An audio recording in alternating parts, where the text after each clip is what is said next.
இடம்பொருள் நேயர்களுக்கு வணக்கம். ஸோ இன்னைக்கு வந்து பார்த்தீங்க அப்படின்னா சிறகடிக்காசை சீரியலில் முத்து செஞ்ச காரியங்களில் சிலது அவருடைய அப்பா பாசம் வெளிப்பட்டாலும் பல நேரங்களில் தேவையில்லாமல் இந்த எமோஷனை கண்ட்ரோலில் வச்சுக்க முடியாமல் கண்டமேனி கோவப்படுறது மட்டும் தான் நம்ம கண்ணுக்கு தெரியுது. அது உறுத்தலாக இருக்குது. ஒரு ஹீரோ கேரக்டர் இந்த அளவுக்கு மடத்தனமாக சில சமயங்களில் நடந்துக்கிறது. ரவியை பார்த்து ரவி உண்மையிலே வருத்தப்படுறாரு. ரவி ஸ்ருதிக்க திட்டுற அளவுக்கு கோவப்படுறாருங்கிறது தெரிஞ்சும் கூட நீ வீட்டை விட்டு வெளில போடா நீ வந்ததுக்கப்புறம் தான் இப்படி அப்பாவை கொல்ல பார்க்குறீங்களா அப்படின்னு கத்தி அந்த பையனோட மனசையும் கஷ்டப்படுத்துறது. ரவி எவ்வளோ நல்லவராக நடந்துக்க ட்ரை பண்ணுறாரு. இந்த கதை ஒருவேளை ரவியோட பாயிண்ட் ஆஃப் வியூவில் ஆரம்பிச்சிச்சு அவர் ஒரு ஹீரோவாக சில விஷயங்களை காமிச்சா நமக்கே நல்லா இருக்குங்கிற அளவுக்கு பல நேரங்களில் நியாயமாகவும் நடந்துக்கிறாரு. அதே சமயத்தில் கரெக்டான அளவு கோவப்படுறதோ எல்லாத்துலேயுமே பார்த்தீங்கன்னா கரெக்டாக நடந்துக்கிறாரு.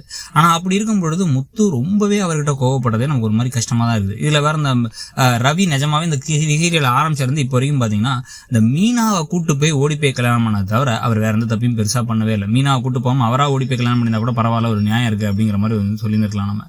ஆனால் முத்துவும் சரி மனோஜும் சரி ஒரு கோடி பிரச்சனையை கொண்டு வராங்க. இப்போ அப்பா முடியாமல் இருக்கும் போது கூட முத்து இவ்வளோ தூரம் கோவப்பட்டு கத்துறது, அந்த இடத்துல வச்சு சண்டை போடுறது, இதெல்லாம் பண்ணி இதில் திருப்பி அவர் நெஞ்சொலி இருந்துச்சுன்னா என்ன பண்ணுவாங்க, குடும்பத்தில் எல்லாம் அடிச்சுட்டு இருக்காங்களேன்ட்டு அதையும் புரிஞ்சுக்கல. இதில் இப்போ மீனாவுக்கும் முத்துவும் இப்போதான் வாழ்க்கையில் ஒரு ரூம் தனி ரூம்னு கிடைச்சதுக்கு அப்புறமா திருப்பி அந்த ரூமையும் திருப்பி தியாகத்தை பண்ணி அதையும் கொடுக்குறேன் அப்படின்னு கொடுத்தாச்சு. இதில் 1000 பிரச்சனைகள் வரப்போகுது. மீனா தான் என்ன சமைக்கணும் இந்த வீட்டுக்கு.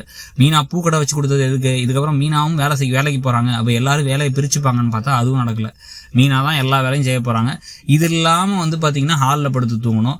எல்லா கொடுமையும் இருக்கும் போது இதில் இன்னும் பெரிய கொடுமையாக இப்போ சத்யா தான் விஜயாவுடைய பணத்தை திருடினாரு அப்படிங்கிறது தெரிய வந்துடுது. ஏன்னா ப்ரோமோவில் பார்த்தீங்க அப்படின்னா இப்போ அந்த ஒரு இவரோட தெரிஞ்ச கடை இருக்குது, முத்துவோட ஃப்ரெண்டோட தெரிஞ்ச கடை இருக்குது. அந்த கடைக்கு போகிறாங்க. அந்த கடையில் உங்கள் அம்மா ஒரு தடவை பணம் திருட போச்சு நல்லா அப்படின்னு சொல்லிட்டு சிசிடிவி கேமரா ஃபுட்டேஜாக காமிக்கிறாங்க. அதுவும் பழைய ஃபுட்டேஜ் கூட இருக்குன்னு காமிக்கிறாங்க. இப்போ காமிக்கும் போது பார்த்தா பைக்கில் 2 பேர் கிராஸ் பண்ணி போய் உங்கள் அம்மாட்ட பணத்தை திருடினதை பார்க்குறாங்க. அதில் 2 பேரும் ஹெல்மெட் போட்டிருக்கானுங்களே அப்படின்னா நம்ம கடைக்கு பின்னாடி ஒரு கேமரா இருக்குது, அந்த கேமராவில் யார் பண்ணாங்கிறது பதிவாக இருக்குது அப்படின்னு சொல்லி காமிக்கும் பொழுது ஹெல்மெட்டை கலட்டுற சத்யாவும் சிட்டியும் க்ளோஸ்அப்பில் காமிக்கிறாங்க. வேற வெளியே படம் எடுத்த மாதிரி.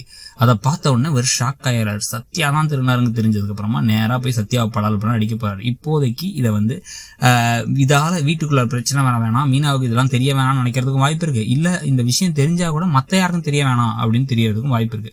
ஆனா அடிக்க போகும்பொழுது எல்லாம் நடக்கும் பொழுது அதுக்கு முன்னாடி சிட்டி செல்வத்துக்கிட்டக்க இதை வாங்க வர, பணத்தை வாங்க வர, வட்டியை வாங்க வர. வட்டி தான் இல்லையே செல்வத்துக்கிட்ட. ஏன்னா செல்வம் தான் அண்ணாமலையோட ஹாஸ்பிட்டல் பில்லுக்காக கொடுத்துறாரு 15,000.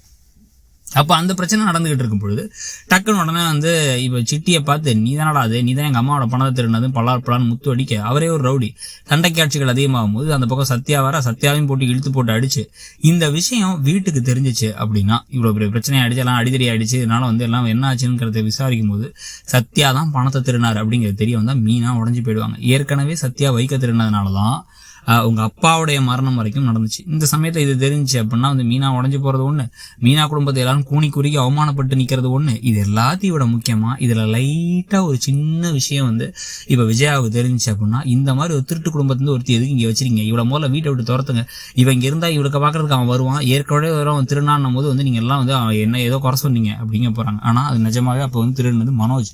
ஆனா அதை மறைச்சு இதான் சாக்கு, இதை வச்சு மீனாவை வெளில துரத்திடலாம், அவமானப்படுத்தி வெளில துரத்து தான் கரெக்டா இருக்கும் அப்படின்ட்டு ரோஹிணியும் விஜயாவும் பிளான் பண்ணி சத்யாவுடைய திருட்டு கேஸை வச்சு மீனாவை வீட்டை விட்டு துரத்துறதும், அதனால மீனா வெளில போய் கொஞ்ச நாள்லயே மீனா இல்லாமல் இருக்க முடியாது அப்படின்னு முத்து இந்த வீட்டை விட்டு போறதுக்கும் பல வாய்ப்புகள் இருக்கு. ஸோ இப்போ சத்யா மாட்டிக்கிட்டாச்சு, இந்த பக்கம் ரூமும் இல்லை முத்து மீனாவுக்கு. இது இல்லாம மீனா தான் எல்லா வேலையும் செய்யறாங்க. எல்லா சைட்லையும் நல்லவங்களுக்கும் ஹீரோயினுக்கும், அது முக்கியமா மீனாவுக்கு தான் அடி மேல அடி விடுதுங்கிறத பத்தி நீங்க என்ன நினைக்கிறீங்கிறத சொல்லுங்க. தேங்க்யூ. இடம்பொருள் நேயர்களுக்கு வணக்கம். ஸோ இன்னைக்கு பார்த்தீங்க அப்படின்னா சிறகடிக்காசை சீரியலில் முத்து செஞ்ச காரியங்களில் சிலர் அவருடைய